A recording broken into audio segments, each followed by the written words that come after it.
Puji nama Tuhan, saudara boleh tengok kiri kanan dulu saudara, kasih senyum yang manis saudara.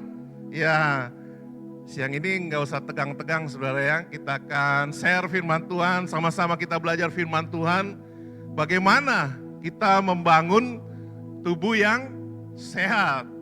Saudara mungkin lihat yang bawa firman Tuhan, membangun tubuh yang sehat, kok tubuhnya nggak sehat. Tapi kalau kecil-kecil bayi saudara, orang lihat montok-montok kayak si L, wah dikatakan sehat saudara. Jadi saudara, tubuh gemuk, tubuh kurus bukan ukuran saudara. Ya, tapi kita boleh merasakan sehat, sukacita, damai sejahtera, itu yang terpenting dalam hidup kita. Amin saudara. Ya, mari kita buka firman Tuhan. 1 Korintus 6 ayat 19 sampai ayat yang ke-20 saudara. 1 Korintus pasal yang ke-6 ayat yang ke-19 sampai yang ke-20. Demikian bunyi firman Tuhan. Atau tidak tahukah kamu bahwa tubuhmu adalah bait Roh Kudus yang diam di dalam kamu? Roh Kudus yang kamu peroleh dari Allah, dan bahwa kamu bukan milik kamu sendiri, sebab kamu telah dibeli dan harganya telah lunas dibayar. Karena itu muliakanlah Allah dengan tubuhmu. Saudara, sebagai orang Kristen, saudara, kita selalu diingatkan untuk menjaga kesehatan rohani. Ya, hubungan kita dengan Tuhan itu sangat penting, saudara. Ya, hubungan kita dengan Tuhan sangat penting, perlu dijaga, perlu dipupuk. Saya percaya orang Kristen percaya sepenuhnya bahwa Tuhan menjaga, memelihara hidup kita. Oleh sebab itu kita perlu ada hubungan rohani dengan Tuhan. Ya, saat teduh setiap pagi, ya, kita membangun kehidupan rohani kita di dalam kehidupan kita sehingga kita boleh aman, tentram, sejahtera di dalam kehidupan kita. Tapi seringkali, saudara, ada satu hal yang seringkali kita lewati, yaitu kesehatan kita secara fisik, tubuh kita secara fisik. Tadinya juga saya pikir nggak penting, saudara, karena saya pikir kalau kita percaya Tuhan, otomatis Tuhan berkati. Tadinya saya berpikiran begitu, saudara. Setelah saya mendapatkan materi ini, saya pelajari, saya bilang ternyata Tuhan mau ada andil kita 100%. Saudara, tidak ada orang di dunia ini yang membenci tubuhnya, saudara. Ada enggak? Kalau dia benci tubuhnya, mungkin setiap hari ambil pisau di dapur, potong tangannya, lalu pergi rumah sakit dibebat lagi. Besok potong tangan kanan lagi, dibebat lagi. Ada enggak yang kayak gitu, saudara? Satu orang pun di muka bumi ini saya belum pernah lihat tuh yang benci kepada tubuhnya sendiri. Saudara. Tetapi hati-hati, akhir-akhir ini tanpa kita sadari, itu tadi yang kita sadari, saudara ya. Ya. Yang kita tanpa sadari itu, kita sementara menjalani hidup ini, kadangkala kita membenci tubuh kita, saudara. Ya, melalui aktivitas kita sehari-hari, saudara. Ya, mengapa tubuh kita merupakan tanggung jawab kita, saudara? Nanti, saudara, kita bisa lihat dalam firman Tuhan.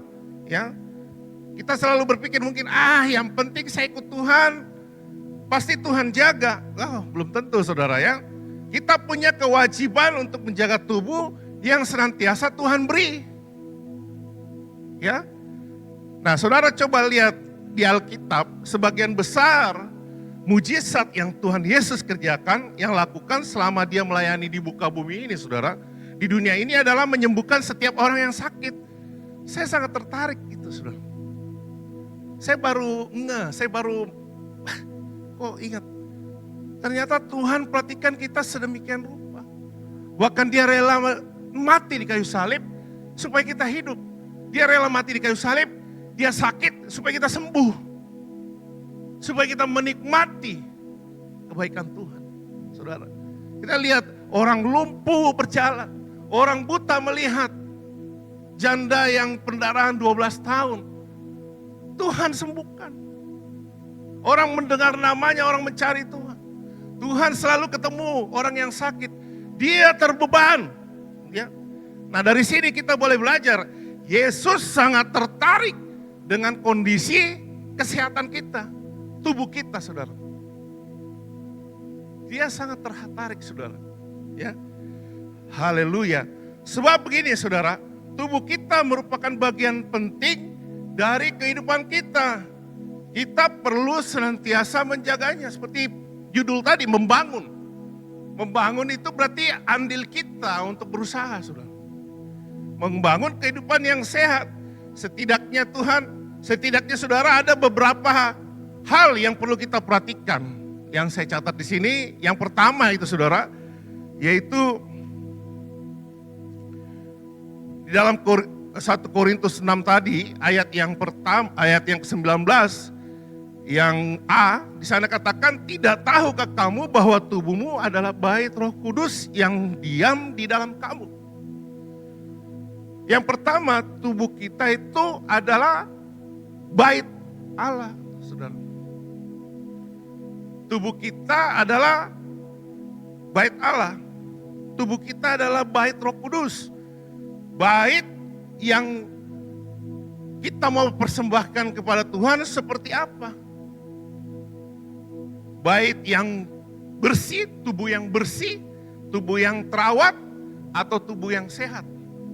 Atau tubuh yang sakit-sakitan dan tidak berdaya? Saudara, kita bisa lihat contoh. Bayangkan saudara, kalau tiba-tiba Bapak Presiden, Pak Jokowi, saudara, dia tiba-tiba, saya mau nginap di rumah kamu, saudara. Saudara, lalu saudara, wah seneng tuh. Tentu kita berusaha supaya rumah kita terlihat layak dan bersih, saudara. Ya, terlihat layak dan bersih. Anda akan memastikan bahwa Pak Jokowi ini merasa nyaman tinggal di rumah saya. Ya, merasa nyaman tinggal di rumah kita, saudara. Demikian pula seharusnya kita memperlakukan Roh Kudus. Karena dia diam di dalam tubuh kita, saudara. Roh Kudus diam di dalam tubuh kita. Roh Kudus diam di dalam bait kita, saudara. Yang tinggal di dalam tubuh kita, Roh Kudus, yaitu tamu agung. Dia lebih dari Jokowi, saudara. Ya, yaitu Tuhan. Jika Tuhan tinggal di dalam diri kita, sudah semestinya kita jaga kesehatan tubuh kita. Rumah aja kita mau bersih, rumah aja kita mau terawat, saudara. Apalagi tubuh kita, saudara. Ya, menjelaskan mengapa kita tidak boleh melakukan segala sesuatu yang merusak tubuh kita, karena tubuh kita ini adalah bait Allah. Tubuh kita ini adalah rumah Tuhan, ya. Tentu menjawab pertanyaan mengapa orang-orang seringkali, saudara, orang percaya seharusnya tidak melakukan hal-hal yang tidak baik, yang dapat merusak tubuh. Salah satunya itu tidak merokok, saudara.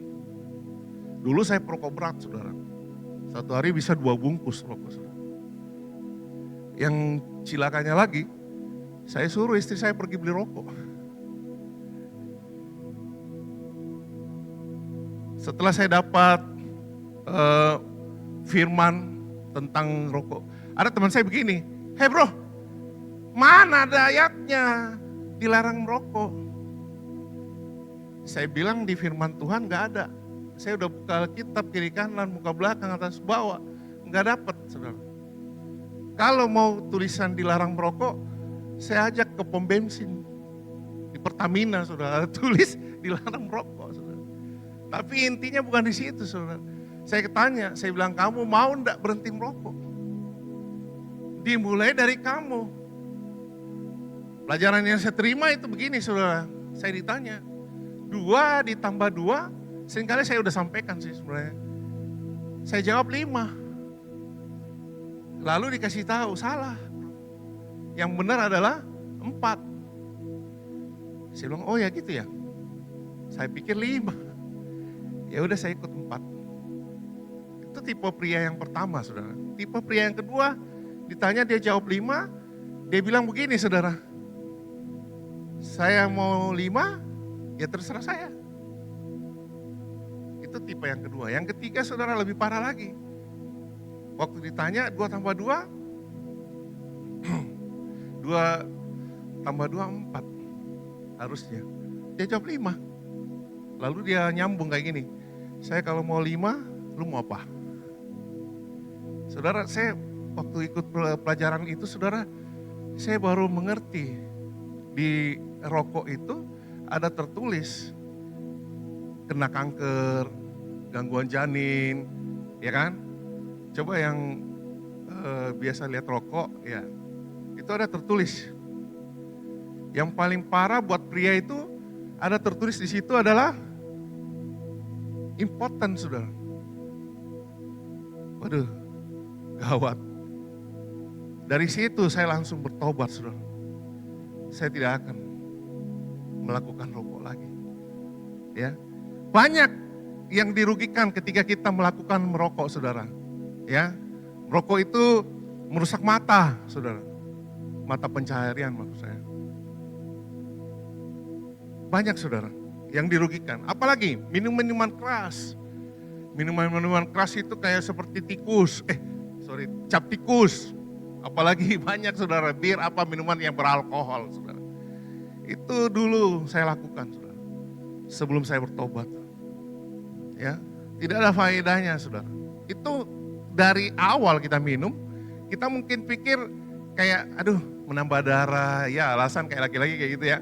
Minum bir hitam menambah darah, saudara. Sekali kita berdalih, saudara. Itu memang dia pelan-pelan mengikis. Orang yang minum minuman keras dari mudahnya, usia tua baru dia petik gitu, saudara. Ada banyak batu-batu empedu atau segala itu. Saya melihat teman-teman saya kayak gitu. Banyak yang dioperasi batu empedu dikeluarin karena minum beralkohol. Apalagi, saudara, tato kulit, tato tubuh, saudara. Waduh, untung waktu zaman saya itu saya takut, saudara. Lihat jarum suntiknya saya takut itu mau ditato, saudara. Ada yang badannya penuh dengan tato, saudara. Itu merusak tubuh. Merusak tubuh, saudara. Apalagi, nah yang paling penting ini yang hari-hari ini yang kita lakukan, saudara. Makan makanan yang tidak sehat. Ada satu teman saya punya showroom besar di Veteran, saudara. Tiba-tiba meninggal, saudara.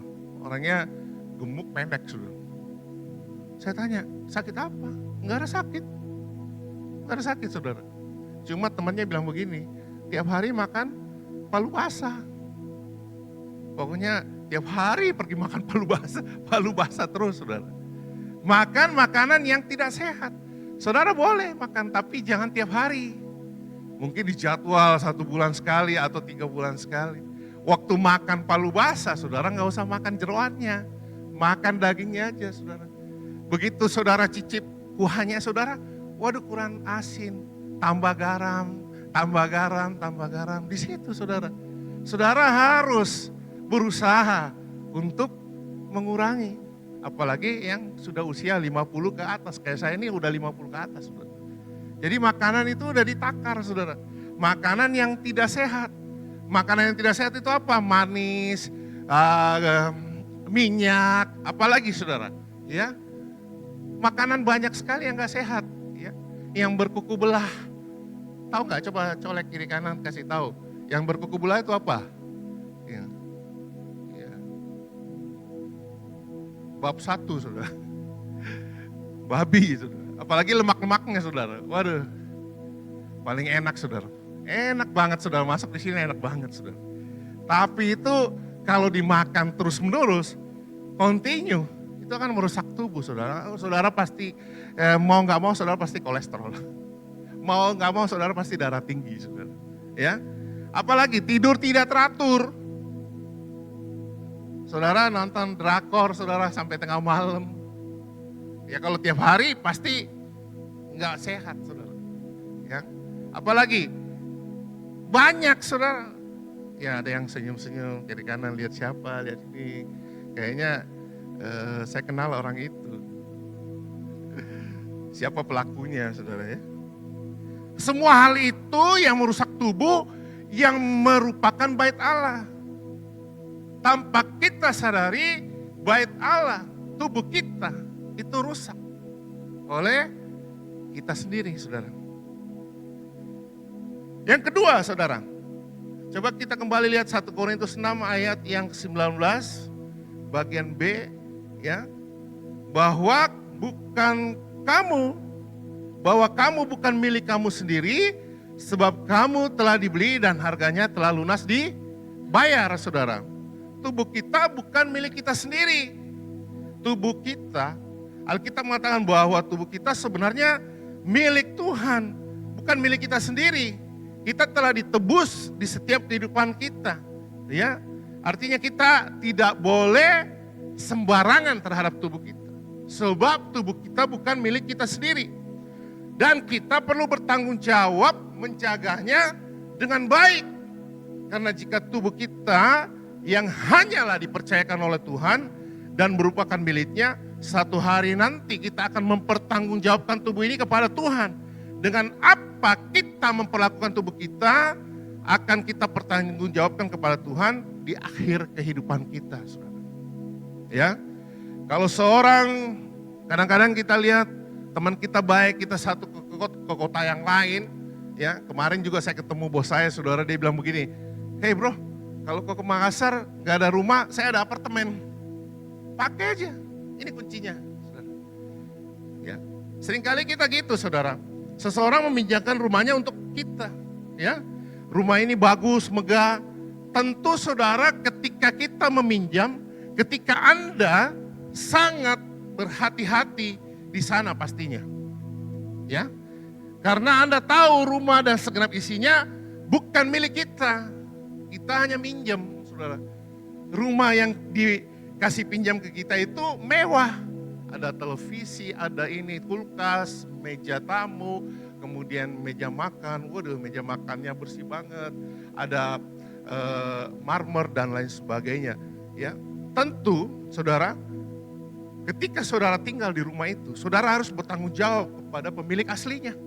Ya, tentulah Anda memastikan rumah itu tetap dalam keadaan baik sampai Anda keluar dari rumah itu, sampai Anda selesai meminjam rumah itu. Sampai selesai Anda menempatinya, saudara. Demikian juga dengan tubuh ini. Tuhan yang mempercayakan tubuh kita hanya titipan. Jadi kita perlu jaga sebaik-baiknya. Caranya tentu adalah dengan menjaga kesehatan tubuh kita, saudara.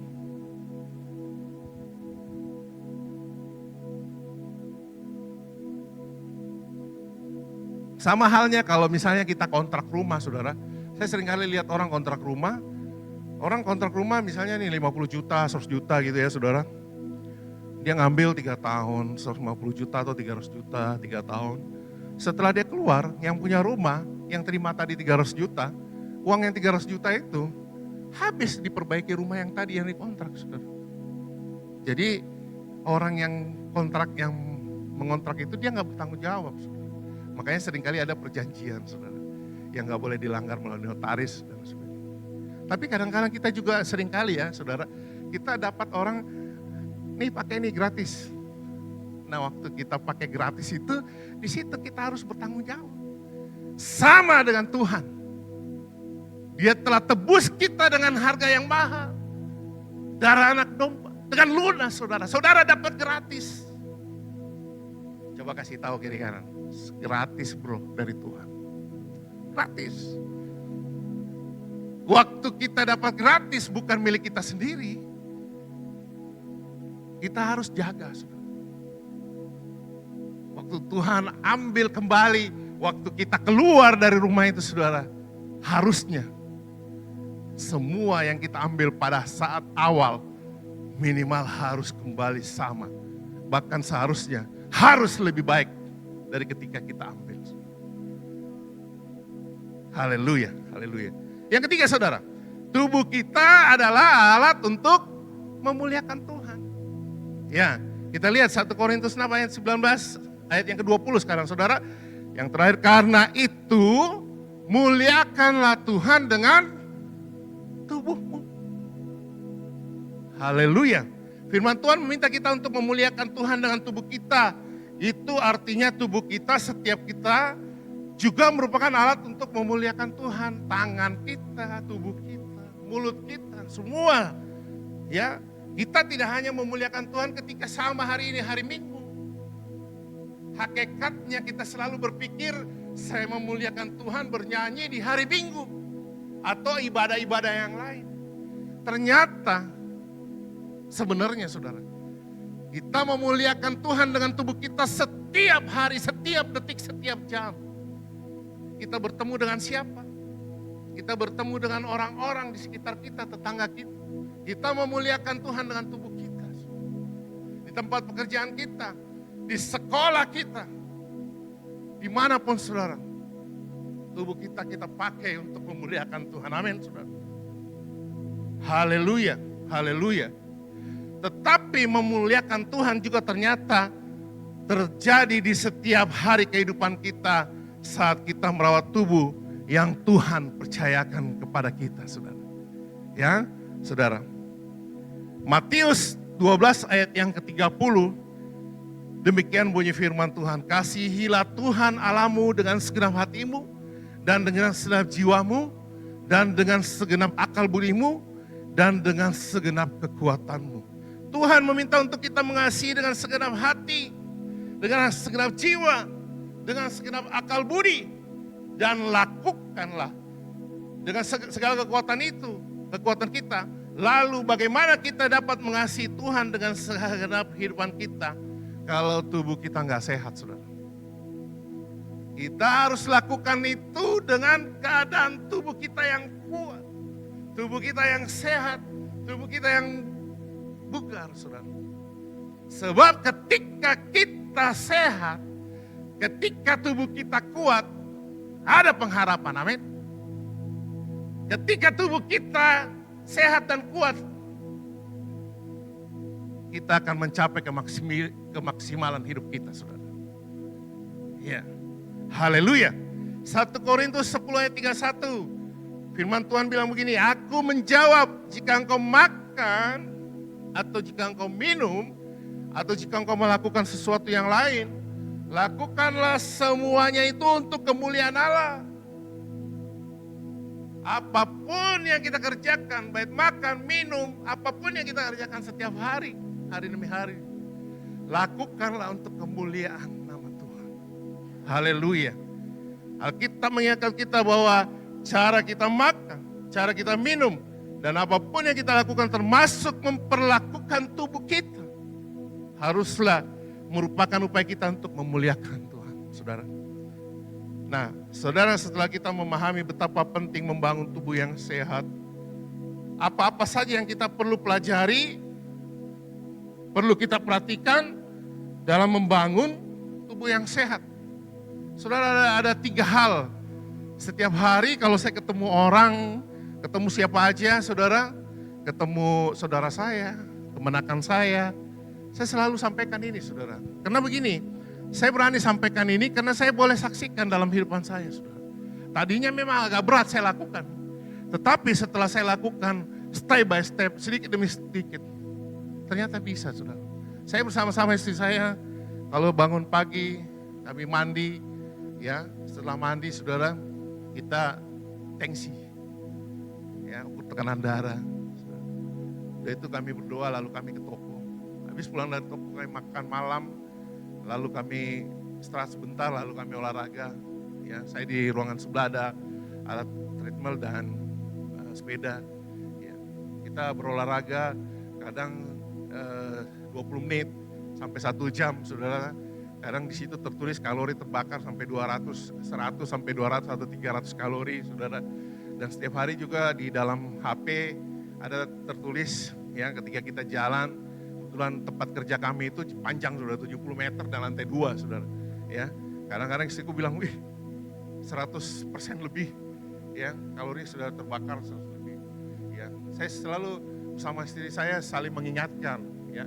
Kalau kami di Pinrang itu selalu makan paling lat jam 8 malam. besok makan jam 12 siang lagi, saudara. Ya, kecuali kalau kami datang ke Makassar, kadang-kadang makan di luar.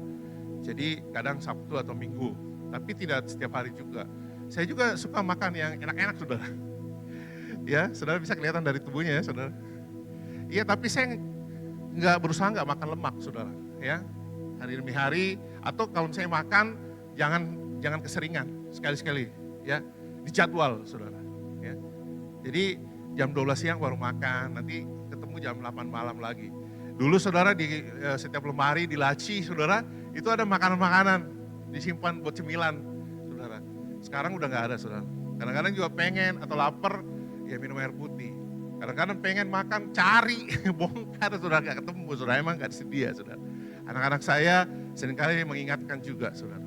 Ya, ternyata yang semua berlebih itu yang tidak menyehatkan. Jangan kita seringkali alasan, misalnya gini, aduh saya nggak bisa tidur kalau nggak makan. Jadi dimulai dari kita sendiri, saudara. Nggak bisa tidur, memang awalnya begitu, saya juga nggak bisa tidur kalau nggak makan. Makan malam, kadang-kadang jam 12 malam masih buka dapur, saudara. Wih, ada Indomie. Wih, saya mau kasih ingat, saudara, Indomie itu paling tidak bagus, saudara. Benar, saudara. Iya, walaupun semua lagu itu dari Indomie, saudara. Indomie, seleraku. Mau makan Indomie banyak juga nggak apa-apa, saudara. Yang penting jangan makan bumbunya. Waktu saya kasih tahu orang begitu, dia bilang begini, mana enak pak. Ngomong enak atau sehat? Iya saudara. Nah, Indomie kalau nggak dua juga nggak enak saudara. Indomie boleh saudara, tapi jangan tiap hari. Jangan jadi makanan utama saudara. Ya. Ingat bumbunya, saya biasa bilang begini, kalau kamu nggak bisa pakai, maksudnya nggak pakai bumbu, ya pakai setengah. Dia masih ngomong teman saya bilang, tidak ada itu rasanya. Kadang-kadang juga saudara minum air yang misalnya air misalnya kayak sirup gitu. Sirup apaan nih nggak manis, tambah dulu gulanya saudara. Aduh, 5 macam saudara yang saya pelajari yang bisa membuat kita sehat, minimal bukan hanya menurunkan berat badan saudara, tapi tidak naik. Saya tiap hari sama istri saya timbang saudara. Waduh, kalau turunnya 5 ons, semangat saudara. Iya, habis dari Makassar timbang lagi, naik lagi 3 ons. Saudara, tapi minimal dia nggak naik saudara. Jadi saudara harus berjuang setiap hari. Saudara. Ada 5 makanan yang saya ini saudara. Ya, yang 1 karbo, 2 manis, 3 minyak goreng, 4 kacang. Teman saya bilang, kacang juga? Iya kacang juga.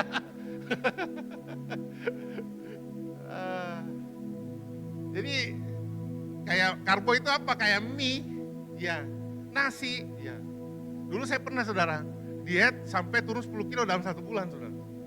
Ya, makannya nasi merah, gak ada rasanya, semua makanan dikukus semua saudara, gak ada yang digoreng. Pokoknya nggak ada, semua pakai kukus. Makan ayam, pakai kukus. Ikan, kukus, pokoknya semua kukus. Tapi dokter Daniel bilang begini juga, oh jangan juga sampai kayak gitu. Misalnya kayak instan begitu, kamu bisa masuk rumah sakit. Memang saya pernah masuk rumah sakit gara-gara diet, saudara. Diet juga sangat berbahaya, saudara, bagi anak-anak muda khususnya. Banyak anak muda itu masuk rumah sakit, saudara. Itu apa? Asam lambung, ya mah, ya. Jadi mesti hati-hati saudara. Dalam mengelola tubuh, dalam memelihara tubuh, membangun saudara, itu step by step, ingat itu saudara. Nggak boleh instan, nggak boleh dalam satu waktu yang cepat. Saudara. Minimal saudara kurangi setiap hari. Ya. Dimulai dari kemauan kita sendiri saudara. Nah, 1 Korintus 10 ayat yang ke-30, aku menjawab, jika engkau makan, jika engkau minum, atau jika engkau melakukan sesuatu yang lain, lakukanlah semuanya itu untuk kemuliaan Allah, saudara. Jadi kita harus bangun pola makan kita. Mulai hari ini, saudara harus melakukan pola makan, membuat satu pola makan dalam kehidupan saudara. Ya, Matius 6 ayat 11, berikanlah kami pada hari ini makanan yang secukupnya, saudara. Jadi orang kadang-kadang juga gini saudara, dia kayak misalnya gini, bolehlah makan siang. Boleh makan banyak ke siang, banyaknya juga jangan sampai 5 piring saudara. Jadi kadang-kadang kita cari alasan untuk kita boleh makan. Itu kita nggak sadar saudara. Jadi saya bilang tadi kayak kita iris tangan kita, itu kita sadar. Tapi kalau kita makan kita nggak sadar saudara. Kadang-kadang masih mau saudara makan. Saudara. Jadi teman saya udah bilang begini, saya kaget, dia turun sampai 60 kilo loh saudara. Saya bilang apa kau lakukan? Dia bilang waktu kita makan, pas kita mau kenyang kita berhenti. Saya bilang mana bisa bro. Pas mau kenyang dia berhenti saudara. Saya pikir salah kali, harusnya kita kenyang dulu baru kita berhenti. Dia bilang enggak, belajar kayak gitu. Pas kita mau, nah seringkali kita orang Chinese yang asli itu saudara. Orang tua seringkali lihat di piring, makanan kita masih sisa, dia ngomong kayak gini saudara. Dia ngomong, orang masih banyak mau makan nasi, kau nu sisa-sisa makanan. Jadi kita dulu udah tertanam dari oma kita, kalau makan mesti habis saudara. Kalau perlu kita kayak tim kebersihan saudara, semua dibawa ke kita sini. Makan 5 orang sama anak saudara, anak-anak makannya sedikit sini. Daripada dibuang, masih banyak orang mau makan, tidak ada makanan saudara. Hari ini gak berlaku saudara. Hari ini gak berlaku. Makanan itu penting, tetapi tubuhmu lebih penting. Amin saudara. Ketika engkau sehat itu lebih penting dalam hidupmu. Karena begini, anak saya bilang begini, Pak, kalau dia bilang sama kami ya orang tua, kalau kau mau lihat kami menikah, kami baru punya anak, kau mau lihat cucu, kau mau lihat kami panjang. Mulai hari ini, bentuk pola makan. Kebetulan anak saya dokter, sudah selesai. Puji Tuhan, nanti akhir bulan 10 atau awal bulan November akan wisuda. Dari situ saya boleh belajar, anak saya dia memberitahu kami, saudara. Ketika dia memberitahu kami, keputusannya ada sama siapa, saudara? Keputusannya ada sama siapa? Ada sama anak saya? Enggak. Keputusannya ada sama kami. Kita mau berumur panjang, tapi kita makan coto terus, saudara. Berapa tuh penjual coto di Makassar semua ditahu, saudara. Iya, coto semuanya jeroannya dimakan, saudara. Mulai dari otak, usus, apalagi handuk tebal, handuk tipis, pokoknya semua handuk masukin. Saudara, mulai hari ini bertobat, saudara. Bertobat, saudara. Lidah, apalagi hati, jantung semua dimakan, saudara. Jeroan, saudara. Kalau ke Jakarta suka makan soto Betawi, saudara. Wah, pokoknya yang namanya soto, coto apa semua itu boleh, tapi diatur pola makan, saudara. Haleluya. Dari ayat yang baru saja kita baca, saudara, kita boleh belajar bahwa Tuhan tertarik bagaimana pola makan kita. Ya, apa yang kita makan menentukan kesehatan kita, amin. Benar nggak? Saudara coba tiap hari makan garam. Percayalah, minggu depan saudara pasti marah-marah, saudara. Tinggi darah, saudara. Kalau kita terus makanan yang tidak sehat, maka tidak sehatlah tubuh kita. Hari ini saudara, firman Tuhan mengingatkan kita, khusus buat saya juga saudara. Seringkali kita lupa ketika kita makan. Ya, apalagi namanya palu-palu. Orang Makassar itu palu basah, palu ini, palu itu semuanya. Pokoknya namanya palu-palu itu. Hati-hati saudara ya. Ya.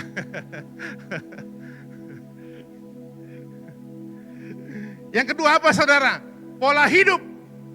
Ya, pola hidup. Karena itu perhatikanlah dengan seksama bagaimana kamu hidup. Efesus 5 ayat 15 saudara. Karena itu perhatikanlah dengan sesama bagaimana kamu hidup. Janganlah seperti orang bebal, tetapi sepertilah orang arif. Saudara. Kadangkala kita kena asam urat saudara, udah gak bisa jalan, pincang-pincang saudara. Masih disikat juga makanan yang berhubungan saudara. Ya. Apa yang berhubungan dengan asam urat? Kacang-kacangan, jeruk, apalagi? Tuh teman-teman di belakang apa? Ayo. Jeroan. Udah jalannya kayak gini, saudara, masih aja disikat, saudara. Firman Tuhan bilang apa? Usahakan kamu mengerti, jangan bebal, saudara. Itu yang bebal tadi itu, sebenarnya ada di atasnya bebal apa? Di atasnya bebal itu degil, saudara. Dia bilang, kalau saya mau 5, terserah saya, mulut-mulut saya, kau mau apa? Nah gitu, saudara. Kalau saya mau makan ini, kau mau apa? Orang duit-duit saya beli, bukan duit kamu. Hati-hati, saudara ya. Haleluya.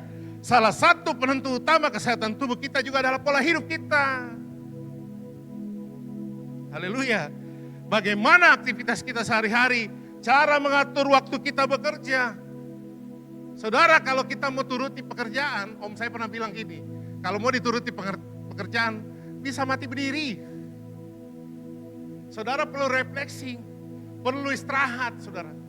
Makanya Bapak Gembala satu keluarga, sampai anak cucu saya ajak, saudara. Perlu mereka refreshing. Termasuk di pelayanan. Saudara, pelayanan kiri kanan, muka belakang, atas bawah. Tidak perhatikan anak istri. Saudara, pelayanan bisa jenuh. Saudara pasti dapat jenuh. Pelayanan bisa jadi berhala. Saudara perlu satu kali untuk refleksi juga. Saudara perlu untuk mendapatkan waktu-waktu yang berkualitas. Ketemu dengan keluarga, ketemu dengan istri, ketemu dengan suami, ketemu dengan anak, saudara. Bukan hanya ketika saudara makan. Tetapi ketika saudara menikmati ciptaan Tuhan. Menikmati keindahan alam bersama-sama dengan keluarga. Ya. Dulu saya nggak gitu, saudara. Ada sepupu saya di Palopo. Dia toko mebel juga, saudara. Dia sering dapat juga insentif. Tur. Dia nggak pernah mau pergi, saudara. Dia malah ngomong ke saya gini, dia telepon saya. Iko itu bodoh sekali. Ini tur kalau dibeli 130 juta satu orang. 2 orang 260 juta. Kok pergi cuma 2 minggu, pulang habis 260 juta. Ngapain kau pergi? Saya lalu ngomong sama sepupu saya begini, bro, itu uangmu, lama-lama uangmu tindis kok. Kok tidak nikmati, kok tidak bisa lihat. Waktu kita pergi menikmati itu masuk di kepala kita, memori kita. Dan tubuh kita bisa refresh. Saudara. Pandangannya, sudut pandangnya, yang ketiga nanti kita akan bahas. Pola pikirnya beda, saudara. Ya, bagaimana aktivitas kita perlu bekerja, istirahat juga menentukan kesehatan kita. Kalau kita ingin, saudara, tubuh kita yang sehat, kita perlu, saudara, membangun pola hidup yang sehat, makan teratur, bukan hanya makan teratur, tetapi istirahat yang cukup. Bukan hanya makan teratur, tapi makan yang diatur. Diatur itu pilih-pilih, saudara. Ya, saudara. Yang ketiga, yang terakhir, saudara, Amsal 17 ayat yang ke-22, hati yang gembira adalah obat yang manjur. Ini senjatanya orang Kristen. Seringkali kita kasih tahu orang, kita pintar kasih tahu hati yang gembira adalah obat yang manjur. Semangat yang patah mengeringkan tulang. Tetapi Filipi 4 yang ke-8 mengatakan jadi akhirnya saudara-saudara semua yang benar, semua yang mulia, semua yang adil, semua yang suci, semua yang manis, semua yang sedap didengar, semua yang disebut kebajikan dan patut dipuji, pikirkanlah semua ini. Yang ketiga ternyata saudara pola pikir. Kadang-kadang kita pikir makan sedikit, tidak apa-apa. Dari sedikit bisa menjadi banyak. Saudara mesti kuat, mesti berjuang, mesti membangun sendiri kehidupan Anda. Sehingga saudara bisa menjaga baik saudara sendiri. Dalam dunia medis, saudara, karena ada satu yang kita kenal dengan efek placebo. Placebo itu adalah obat, sebenarnya itu obat, anak saya bilang begini, obat ini dia isinya kosong. Kayak seperti obat palsu, saudara. Tapi diberikan kepada pasien, ya. Ketika diberikan, disertai dengan motivasi dan keyakinan. Minum obat ini, lalu disampaikan motivasi sembuh, ya, untuk sembuh. Maka keyakinan dan semangat untuk sembuh itulah yang membawa perubahan baik kepada tubuh. Seringkali hanya minum obat itu yang gak ada isinya, yang kata orang obat palsu, bisa sembuh, saudara. Ternyata bukan dari obat juga, tapi pola pikir kita. Kalau semuanya kita mau pikirin, saudara, aduh gak jadi. Saudara. Ya. Dulu waktu di usaha saya begitu, semua saya mau kerja, saudara. Mulai dari layani pembeli, order barang, kasir, tulis nota, antar barang, semuanya saya mau kerjain, saudara. Pikir saya nggak bisa benar pekerjaannya kalau bukan saya. Tapi Tuhan tambahkan kapasitas, toko jadi besar sedikit, barang jadi banyak. Udah nggak bisa kepegang lagi, saudara. Ternyata saya butuh orang, saya butuh keluarga, saya butuh orang membantu saya, saudara. Hari ini, saudara, kalau ada yang kasih tahu temanmu, coba saudara pertimbangkan. Sebab ketika dia mengasih tahu, dia mengasihi saudara, amin, saudara. Coba tengok kiri kanan kasih tahu. Kalau ada yang kasih tahu, coba dipertimbangkan. Ya, karena dia mengasihi kita.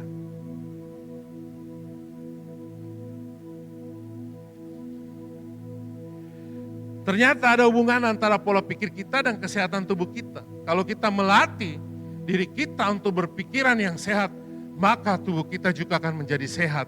Pikiran yang tidak sehat ternyata dapat melemahkan. Haleluya, tubuh menjadi penyakit, saudara.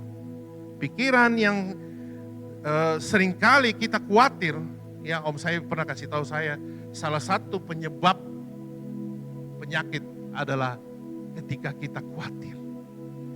Itu sebabnya firman Tuhan meminta kita untuk memikirkan segala hal yang baik, saudara. Jika kita gagal mengendalikan kesehatan kita, maka kesehatan kita lah yang akan mengendalikan kita. Camkan baik-baik hari ini firman Tuhan. Kita belajar mengapa kita harus memelihara tubuh kita. Karena satu tubuh kita adalah bait Allah. Yang dua, tubuh kita bukan milik kita. Sudah ditebus dengan harga yang mahal. Engkau jangan sia-siakan yang Tuhan buat dalam hidupmu. Dan Tuhan kita adalah alat memuliakan Tuhan. Tubuh kita adalah alat memuliakan Tuhan. Kita juga belajar bagaimana memelihara tubuh kita dengan satu, memelihara pola makan kita. Memperhatikan pola makan kita, pola hidup kita. Kita jangan lagi bodoh, jangan lagi bebal, apalagi menjadi orang yang degil. Kita mau untuk merubah segala pola hidup kita dan terakhir adalah pola pikir kita. Amin firman Tuhan, saudara. Saya tidak perpanjang, mari kita tundukkan kepala.